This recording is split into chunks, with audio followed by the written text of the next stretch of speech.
learn about the USDA's new proposed rule on bioengineered food disclosure and how you make that information available to the public appropriately.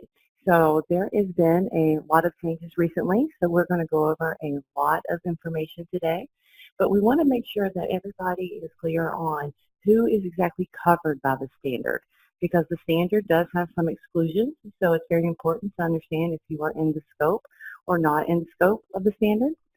So then we also want to talk about exactly what foods require disclosure. So not only just what type of manufacturing entities are in scope, but which foods talk about the disclosure requirement. We definitely need to understand what is the definition of exactly what is a bioengineered food. So we will discuss that. And then very important as well is how to discuss detectability and how to determine that, because that really determines whether your food is considered bioengineered or not, is your ability to detect it. And then after we determine all of that, then we can decide how must that disclosure be made. You have several options, and we will go over each one of those options in detail.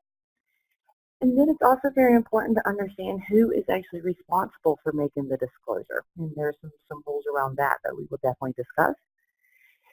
The disclosure requires that manufacturers and retailers keep some type of records. So we want to discuss exactly which records you must be maintained. And then I think it's always important for people to understand the consequences of not being compliant. And so we will definitely discuss what happens in cases where the USDA has been notified or they determine that a farm is not in compliance with the new disclosure rule.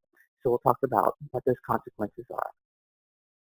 Okay, so now that you know what the agenda is, I always like to say that hopefully that we are covering all of the topics that you wanted to learn about when you read the title of this course.